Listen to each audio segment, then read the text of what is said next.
un podcast out of phase.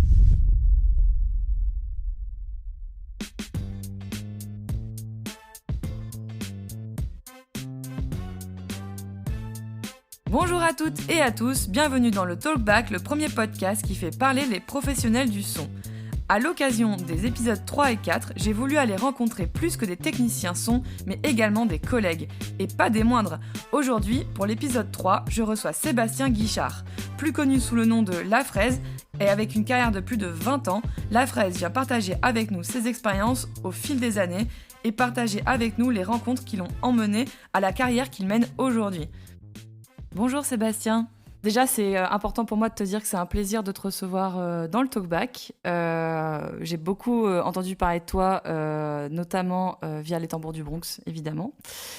Et ensuite par Michael de Haut-Sailleul. C'est grâce à lui, d'ailleurs, que tu es là aujourd'hui. Ça me fait très plaisir. Alors, j'ai une première question, c'est est-ce que tu peux te présenter pour nos auditeurs qui ne te connaissent pas ? Eh ben, déjà, moi, je m'appelle... Mon surnom, c'est La Fraise. Sébastien Guichard, alias La Fraise. Donc, ça fait très longtemps qu'on m'appelle comme ça. Ça fait une trentaine d'années.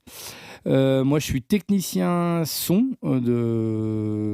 pas mal en live, essentiellement en live, un petit peu en studio quand même, de groupes du style Tambour du Bronx, entre autres, depuis une quinzaine d'années. Avant, j'ai sonorisé un groupe qui s'appelle Pro-Homme, un groupe qui était chez Universal, chez Polydor et compagnie. Doppler, un groupe de noise rock, un groupe de Lyon que j'adore. Pas mal de groupes. Haut-Sailleul, dont tu parlais tout à l'heure, où là on est en train d'enregistrer le deuxième album et mixer ça, déjà d'enregistrer. Ouais. Et un groupe s'appelle L'Étrangleuse, un trio qui s'appelle harpe, guitare, batterie. Un super groupe suisse qui s'appelle Orchestre Tout-Puissant Marcel Duchamp. Là, ils sont 14 sur scène, donc deux contrebasses, batterie, section de cordes, cuivre, guitare, marimba. Il y a 2 marimbas. C'est la section de départ qui a été doublée, voilà. Et voilà, moi, ça fait depuis les années 90 que je suis dans ce métier-là, quoi, à peu près, quoi. J'ai attaqué à la Cave à Musique à Mâcon, donc une salle de concert. Et voilà, et puis après, depuis 2000, je suis freelance, quoi, en gros. Donc voilà. Donc tu es freelance et tu es pas intermittent. Si, je suis intermittent. Je suis intermittent voilà, du spectacle. d'accord, ok. J'ai le statut d'intermittent du spectacle, mais Oui. je suis... Oui, t'es aussi à ton propre compte à côté, quoi. Non, ouais, freelance. Ouais, quand je dis freelance, Non. c'est je vais avec les gens qui m'appellent, quoi. Oui, d'accord, Voilà. ok, bien sûr. Ok. Oui, tu ne J'ai dépends... pas ma boîte, j'ai pas tout ça, quoi. Non, oui, tu ne dépends pas de juste les boîtes de prod qui sont autour de toi et qui t'envoient bosser sur des plans Non. tierces, quoi. Non. Ok. C'est essentiellement du long terme, du long terme.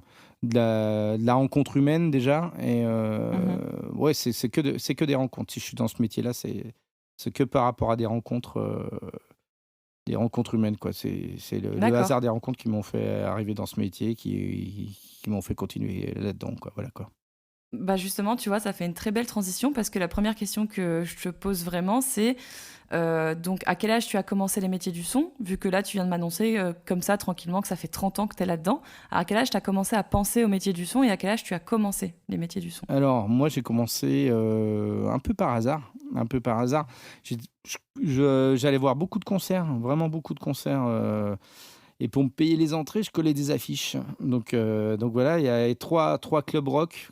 C'était des boîtes de nuit rock, en fin de compte, dans le coin vers chez moi, vers Chalon-sur-Saône. Donc, La Chapelle, le Diapason et puis la Dominière. Et qui m'ont fait découvrir des Noirs Désirs, des tas de groupes, voilà.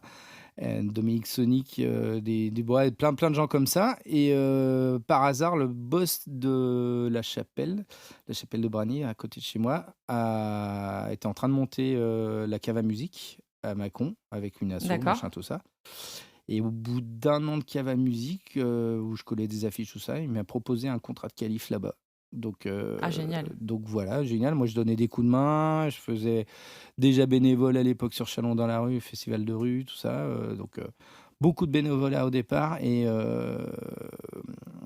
et voilà, je suis arrivé là-dedans. Il m'a proposé ce contrat de qualif en son, donc avec une boutique de formation qui s'appelle l'IGTS à Grenoble. Mhm. Donc, Bien sûr. qui faisait pas beaucoup d'audio, mais beaucoup de théâtre et tout, mais voilà, pas en technique.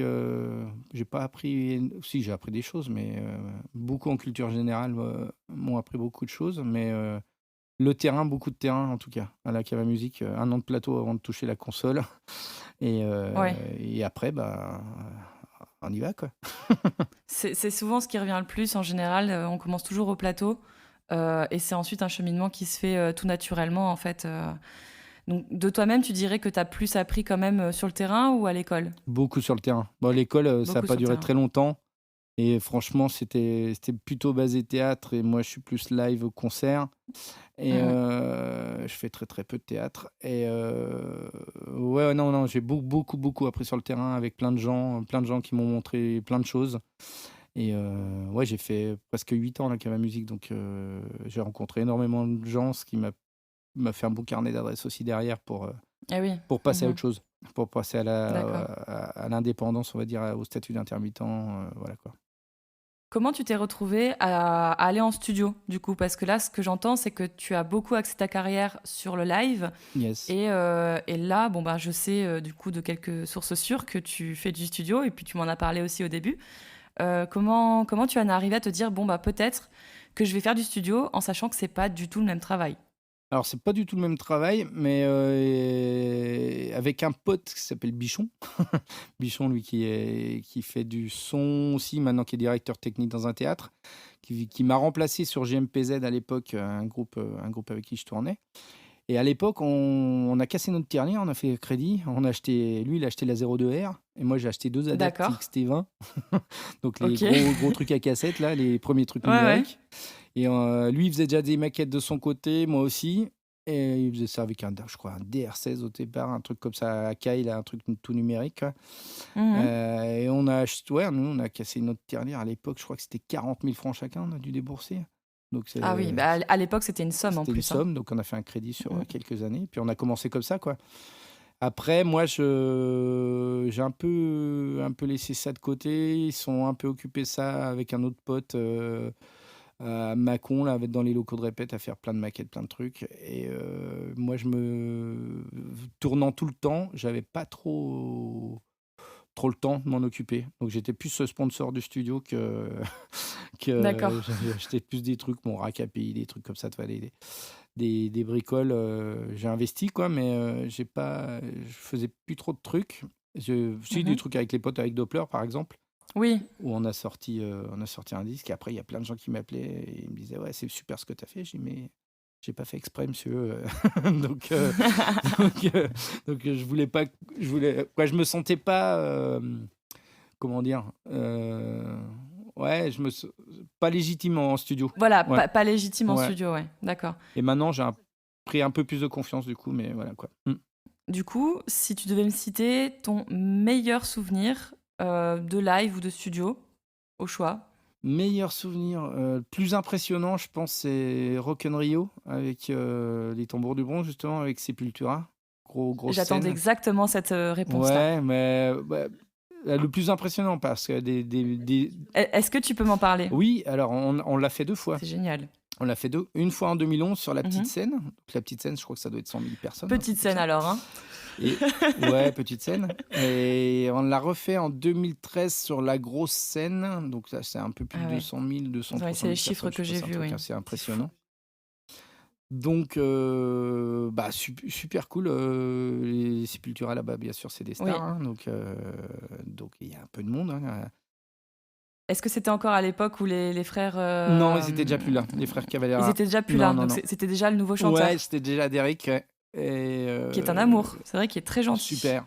Une petite bestiasse, Mhm. mais super gentil. Très très gentil, oui. J'ai un ami qui a eu la chance de l'interviewer. Et c'était Ouais, un très très bon ils gars, sont quoi. adorables, les Sepultura, de toute façon, Mhm. dans la globalité du Bien truc. sûr. Oui, donc la première fois, 2011. Donc on arrive en Ouais. répète là-bas. Le matos n'arrive pas, bloqué à la douane pour des histoires Oh de là là fly, là là. machin. Donc les répètes, ça commence Mhm. en retard.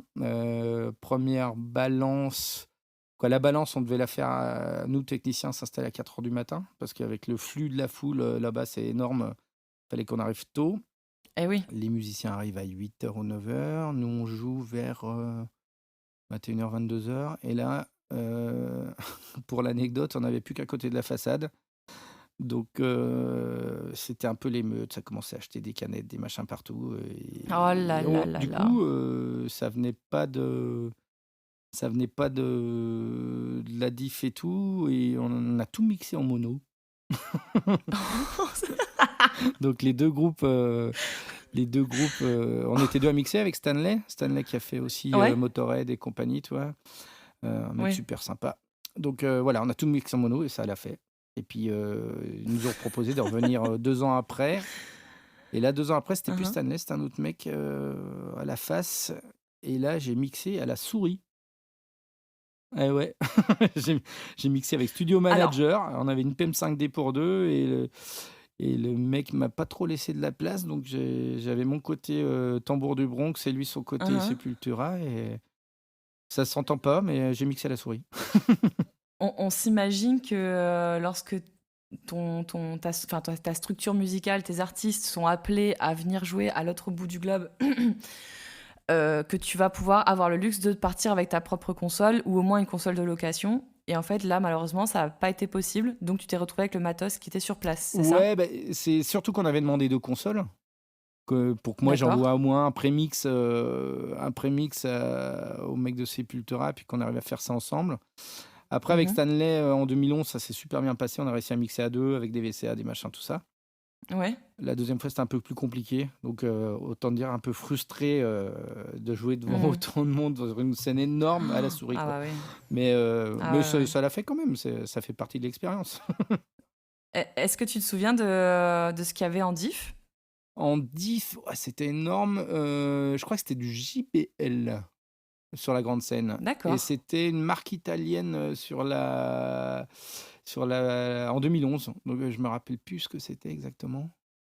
D'accord. Mais, Ok. mais Bon, c'est de la simple curiosité, ouais, hein, je ouais, te ouais. rassure. Mais gros système JBL, tout en DNB en retour. Mais en façade, D'accord. ouais, c'était des gros systèmes JBL. Ouais. D'accord.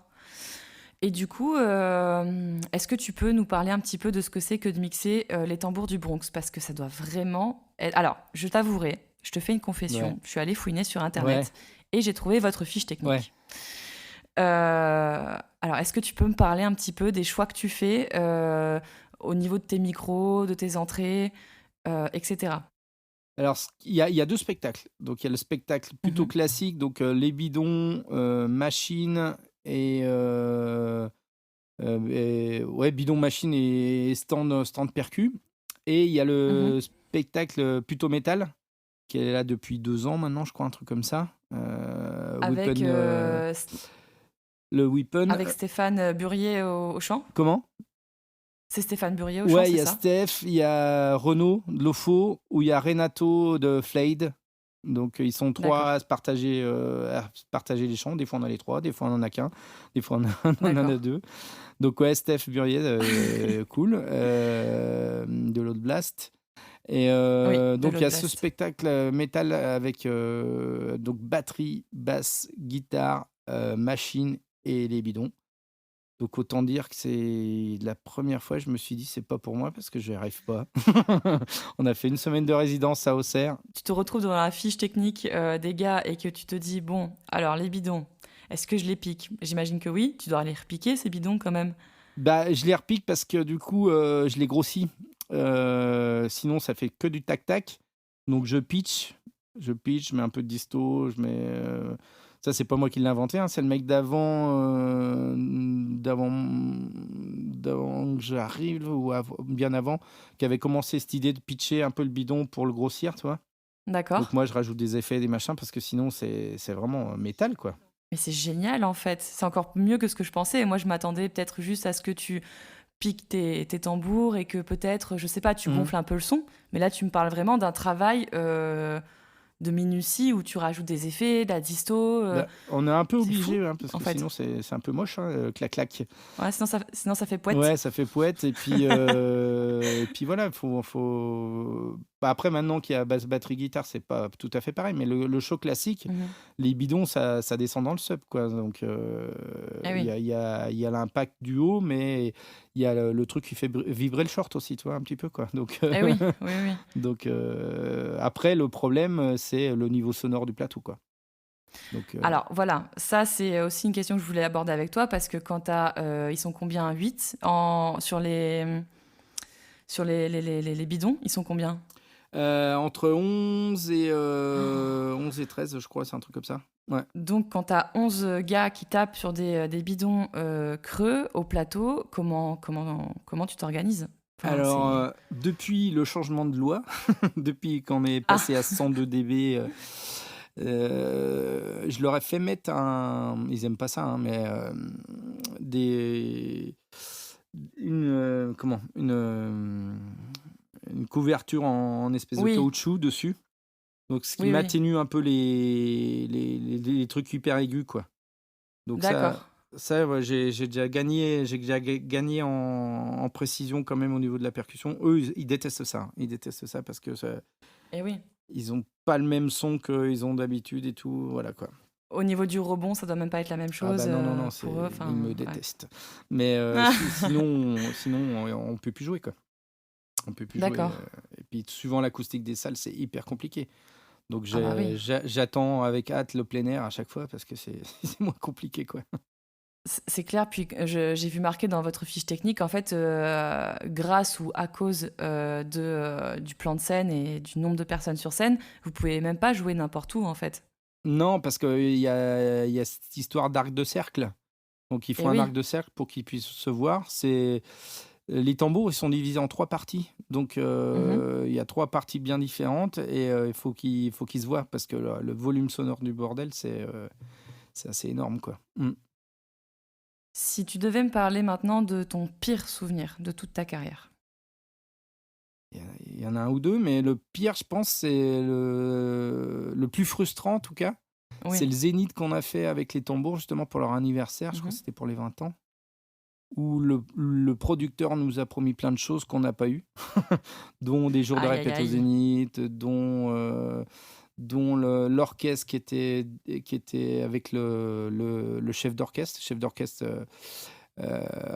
qui a l'habitude de bosser avec un orchestre suisse qu'ils l'ont pas fait venir. Donc, jouer avec un orchestre qui n'a pas l'habitude d'être amplifié, déjà, c'est un Mhm. peu dur.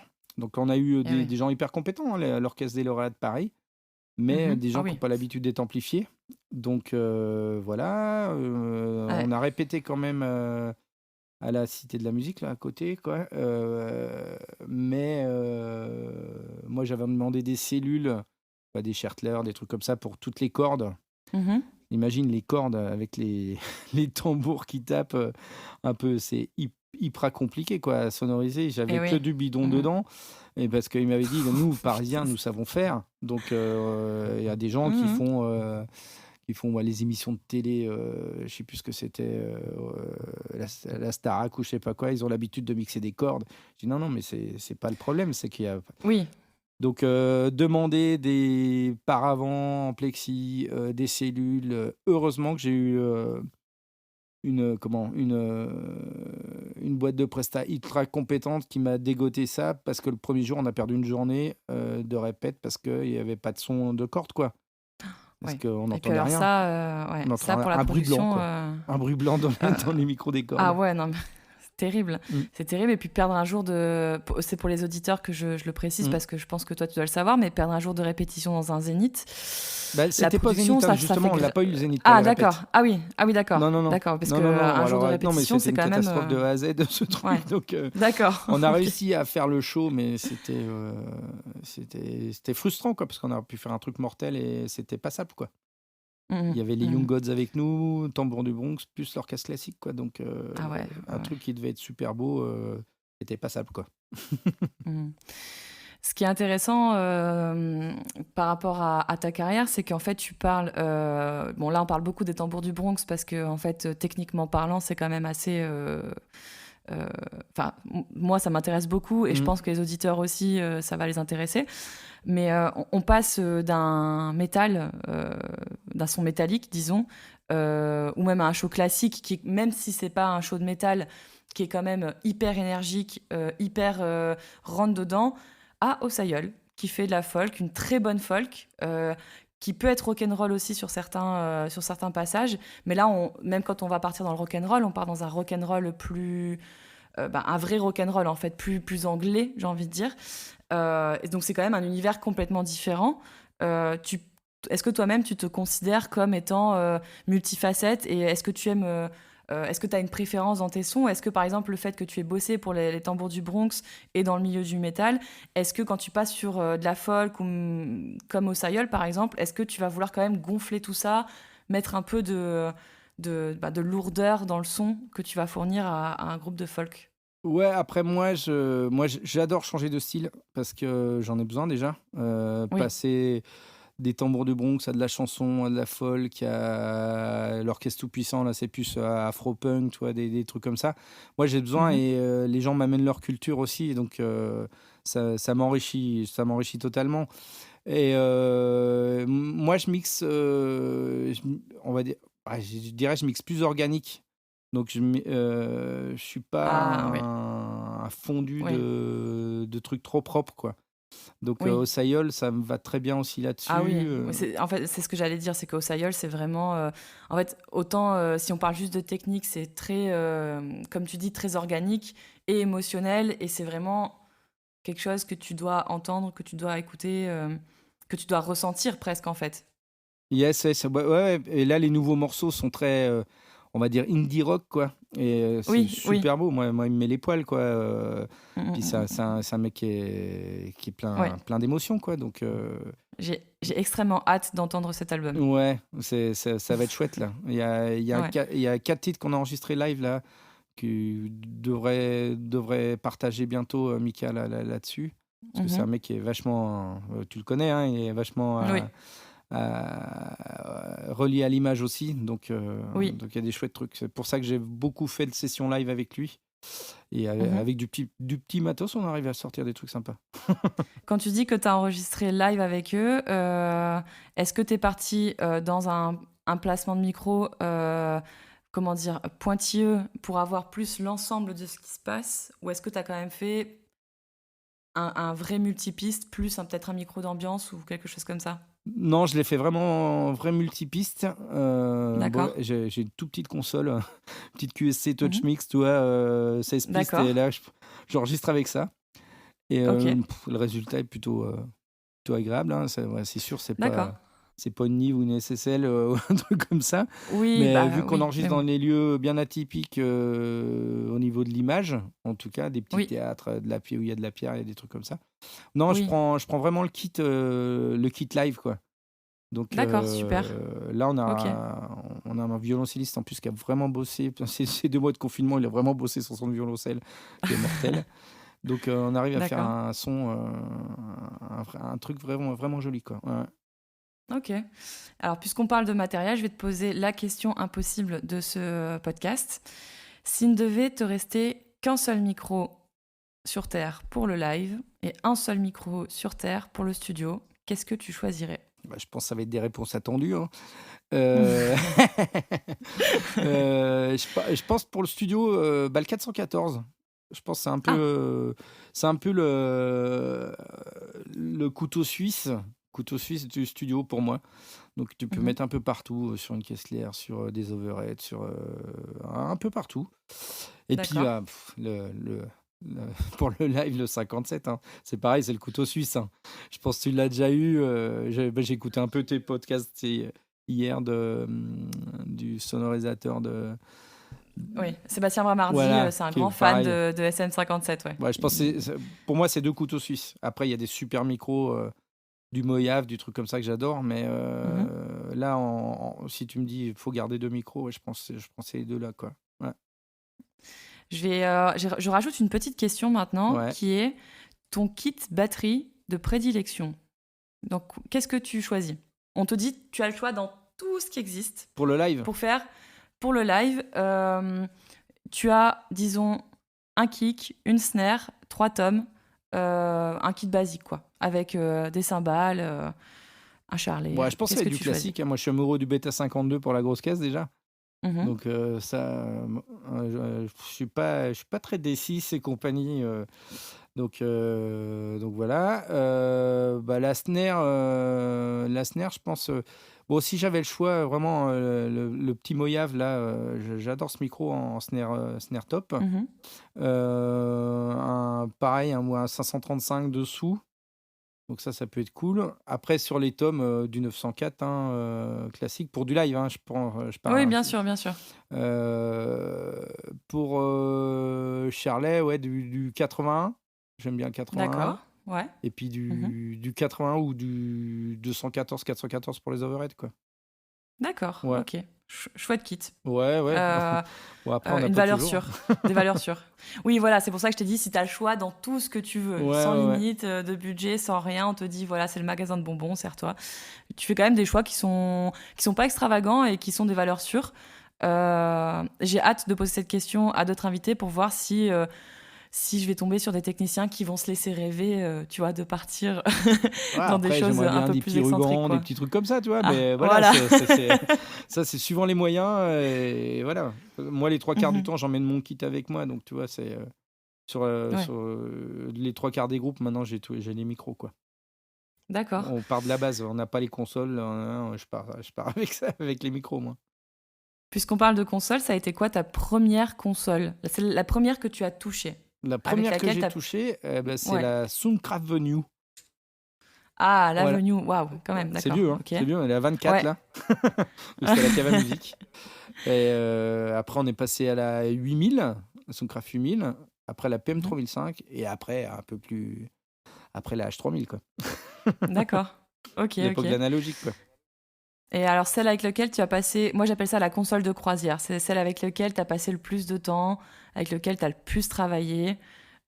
Tu peux même avoir de l'affection pour cette machine si tu le souhaites, tu vois. Peut-être que... Parce que des fois, tu Oh, sais, tu poses cette question et puis ça peut un peu désarmer, on sait pas trop. Ça peut être affectif. Alors dis-moi, ouais, quelle est cette console? affectif qui sonne bien, la H3000. H3000, L'héritage, d'accord. quoi. Ouais, ouais. Midas, quoi. Voilà, Mhm, quoi. C'est beau. d'accord.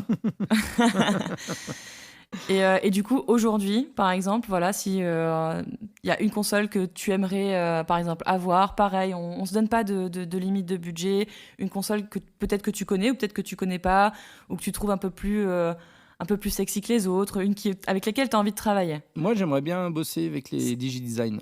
J'avais D'accord. bien aimé les Venue, d'ailleurs. Je crois que ça s'appelait Venue, là, avec les petits champignons, là. J'avais bien aimé ça. Après, je suis super surpris, agréablement surpris par les Mhm. nouvelles LNF, donc Ah que oui. j'aime bien, que j'aime vraiment Ça bien. Je revient de trouve. plus en plus, ça, hein. Comment? Ça revient de plus en plus, ça, comme réponse, Ouais, hein. bah, c'est hyper Et- convivial, ça va bien, c'est rapport qualité-prix super. Voilà. Après, on croise tout, bien sûr, les CL5 partout. Donc, j'ai des mémoires Mhm. de tous les groupes sur la CL5. Hein. Ouais. Mais moi, je pourrais m'acheter une petite console. Je pense que je m'achèterais une petite LNF quand même, quoi, tu vois. Mhm. Oui, une Mais petite SQ5, ouais, SQ6. ouais, ouais, ouais. Ouais. Ça serait Mhm. cool parce que là, moi, j'ai une toute petite console parce qu'on n'a pas de place dans les bagnoles et les camions. Mhm. J'ai Oui, oui, la oui. petite TouchMix qui m'a dépanné sur plein de petits plans, mais Mhm. c'est pas une console pro, on va dire. C'est pas le gros truc, quoi. C'est pour les petits lieux, quoi. Mm. D'accord, ok, ok.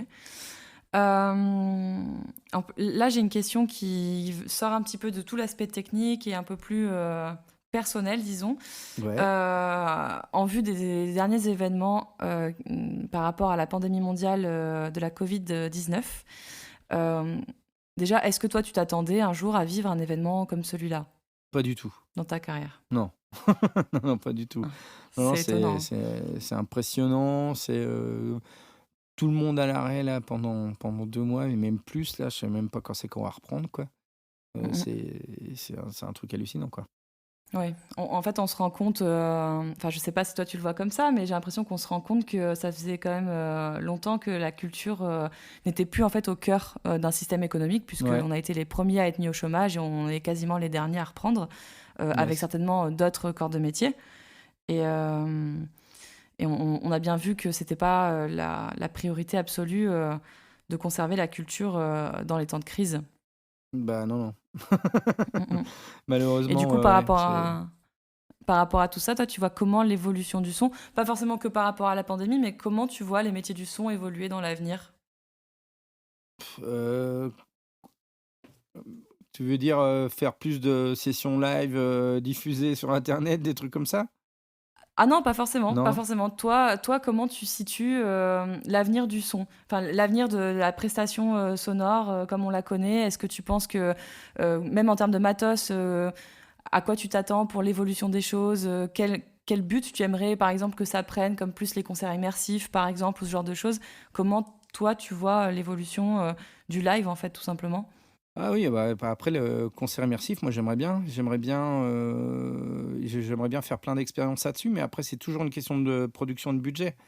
Donc Mmh. avoir, plein de multidifs, comme Molécule, je sais pas, bah, tu connais Molécule? Ouais, c'est un mec qui fait de l'électro là, mais il a le système Lisa en multidiff, tu vois? Des trucs comme ça. D'accord, C'est un peu, oui. Rolls-Royce de la diffusion, tu vois? Oui, Là-dessus, c'est mais c'est ce qui revient, le Elisa, mmh, c'est ce qui revient le bah, plus, ouais. Elisa, mais il y a d'autres trucs, tu vois? Il y a DNB qui font des trucs aussi, mais ouais, ça, moi, j'aimerais bien tenter, mais ça, c'est pareil, là, les budgets, je pense qu'ils vont tomber, donc on ne pourra pas trop faire d'expérience là-dessus, je pense pas, ou même les grosses prods, les Ouais. trucs comme ça, je sais pas où ça va aller là-dessus, ça va être, un peu compliqué, ouais, ouais, moi, je bosse avec des groupes qui ont pas d'argent aussi, quoi, beaucoup. Les 3 quarts du temps, c'est C'est du c'est groupe en c'est développement. c'est c'est souvent, c'est souvent le cas, en fait, hein, Mmh. dans nos métiers, j'ai Ouais, ouais. l'impression. Non, mais moi, je fais pas de tournée de zénith, de trucs comme ça, tu vois? À part les Mmh tambours mh. où il y a quand même pas mal de dates, pas mal de trucs, Mmh. que ça soit, au Sailleul Orchestre Puissant, Étrangleuse, un groupe qui s'appelle Cendre aussi. Mmh. C'est des gens qui ont pas de thunes, donc on va du squat à la SMAC, quoi, tu vois? Ça va pas Bien sûr. plus haut, quoi, et tu vois, quand on est l'orchestre puissant, on est 16 sur la route, tu fais un squat et tu vas au chapeau, c'est pas Ouais, la même ouais. chose, hein. Ouais, non, c'est clair, c'est clair, c'est clair. Donc Mais c'est 2 univers différents, mais c'est 2 univers qui enfin, j'ai l'impression que bon, toi, c'est pas ton cas évidemment, mais mmh. c'est important de passer par là, en fait, Ouais, dans puis une moi, carrière. j'ai 50 balais bientôt, et j'aime toujours ça. C'est super, Donc c'est super. voilà, moi, l'essentiel, c'est l'humain dans ce métier. C'est, rencontrer des gens, les tambours Mmh. m'ont fait voyager un peu dans le monde entier, mais je rencontre encore des gens dans des squats à côté de chez moi, ou au fin fond de l'Allemagne, au fin fond du pays de l'Est, tu vois? C'est Ouais, hyper ouais. classe, c'est hyper clair, Il y a c'est quelque bien. chose de, comment dire? Il y a beaucoup d'humilité dans tes paroles et je trouve ça très, très bien. Que quand toi tu dis: «Ben, moi, en fait, j'ai presque 50 balais, mais je m'en fiche, j'aime toujours faire ça, en fait». Ouais. Et c'est beaucoup d'humilité, c'est bien, je trouve ça Bah, super. c'est ce que je dis aux jeunes qui démarrent un petit peu aussi, faut pas avoir la grosse tête. De toute façon, les gens qui ont la grosse tête, c'est pas forcément les meilleurs, hein, tu vois? Mmh Donc mh. donc C'est voilà, puis clair. maintenant, il y a des écoles. Nous, on n'avait pas d'école à l'époque, donc et il faut du terrain. Il faut du terrain et savoir se démerder, moi, j'ai vu des jeunes qui savaient pas câbler un plateau, quoi, donc qui savaient très bien faire, du son à la console, mais qui savent pas câbler un plateau, donc s'il y a une panne, c'est un peu la Bah, merde. alors ça, c'est un petit peu étrange, Ouais, c'est quand un peu même. étrange, mais j'ai déjà vu. J'ai déjà vu, quoi. D'accord, c'est fou. Ouais, c'est Et fou. du coup, bah, en fait, c'est fou parce que si quelque chose ne fonctionne pas et que le problème est sur ton plateau, et que tu es tout seul, parce que Mmh. c'est souvent le cas, bah, si tu sais pas où tu peux regarder, c'est compliqué, quoi, Ouais, hein? c'est un peu compliqué. Ouais, ouais, mais j'ai malheureusement vu. Mmh. Ah oui, non, mais c'est sûr. Et du coup, tu donnerais quoi comme conseil pour les nouveaux sondiers? Ceux qui se lancent, qui sont en école ou pas, ou ceux qui ont Et envie? ben, déjà faire, comprendre le câblage, faire de la Mmh. soudure un petit peu. Ah oui, Comprendre, la et soudure, s'ils j'adore. peuvent, toucher une petite console analogique pour voir ce que c'est un insert, comment ça se câble et compagnie, et arrêter de regarder l'écran. Moi, il y a des moments, je planque l'écran parce que, ils me disent: «Ouais, la courbe, elle est pas jolie», mais je dis: «Mais c'est tes oreilles ou Mmh. tes yeux qui fonctionnent là?» Donc comme nous, on se faisait avoir à l'époque où on touchait les compresseurs, on disait: «Ouais, c'est génial», puis on n'avait pas mis la clé d'insert, quoi. Donc c'est un peu comme ça, quoi. C'est de la psychologie, psychoacoustique, je sais pas comment on peut dire. Psychoacoustique peut-être, je sais pas. Non, non, mais ouais, L'écran, c'est un outil, mais faut écouter. Fermer les yeux et écouter. En fait, ce qui est compliqué, c'est que moi, je viens de cette génération-là, où Ouais. en fait, Je ne on critique pas. arrive... non, alors pas du tout, je vais rejoindre ton discours. Ouais. En fait, c'est que je viens de cette génération-là où les numériques, ça fait quand même déjà pas mal d'années qu'elles sont là. Donc, on touche pas d'analogique, très très peu. Ça arrive quand on arrive dans une salle et qu'on voit une analogique. On sait pas trop sur quel pied danser, on se dit ça va être cool, de toute façon ça a commencé comme ça. Et puis si tu veux, j'ai l'impression que les constructeurs, ils vont dans ce sens-là aussi, puisqu'il me semble qu'il y a une mise à jour chez Midas, et quand tu ouvres ta fenêtre des EQ, Yes. il te montre, en fait, t'as plus rien à faire, en fait, parce que maintenant, en plus de ton EQ, tu as en plus tout ton son qui rentre, donc tu vois, même si ça part, t'as quelque chose qui part, et tu vas le voir sur l'écran de tes Oui, t'as EQ, quoi. les RTA, les analyseurs et compagnie, ouais. Oui, exactement. Donc, c'est vrai que c'est important de plus se recentrer sur ce qui fait notre outil de travail principal et nos oreilles, en fait, tout simplement. Ouais, il faut puis se cultiver, quoi. C'est ce que je te disais tout à l'heure, de bosser avec des groupes qui font plein de styles différents. Ils nous amènent une culture énorme, eux. Ouais, avec Maëlle, l'étrangleuse, je découvre beaucoup de musique africaine, par exemple, que je ne connaissais pas. C'est génial. Comment ? C'est génial. Ouais, c'est génial. Et tous les autres groupes m'amènent leur culture. Que ce soit, il y en a, ils m'amènent un peu d'électro, un peu de punk, un peu de hardcore, un peu de classique, un peu de... Ouais, la harpiste de l'étrangleuse, voilà, moi, c'est un instrument. Je me suis dit, putain, comment je vais sonoriser ça ? Et j'ai jamais trop écouté de classique, quoi. Donc voilà, quoi. Alors, du coup, comment tu as sonorisé ça ? Quel a été ton choix ? J'ai cherché un moment. Parce que c'est la vraie harpe classique, la grosse harpe classique là, qui vaut 40 000 euros. Hein, c'est un truc assez cher. Et là, j'ai 5 cellules dessus. D'accord. J'ai une cellule Schertler pour le grave, une cellule Ischel pour l'ensemble des notes. J'ai un petit 411 pour ajouter un petit peu vraiment l'aigu, le haut. J'ai un 91 dans le corps de la harpe. Et j'ai un autre micro sur un ampli parce qu'elle fait des boucles, elle fait un peu de disto. J'ai un 906 sur un autre ampli. D'accord, c'est génial. Donc voilà, puis je joue avec ça pour suivant les morceaux, quoi, voilà. D'accord, super. Je te remercie beaucoup d'avoir répondu à toutes mes questions. Merci à toi. Super ce que tu fais, hein.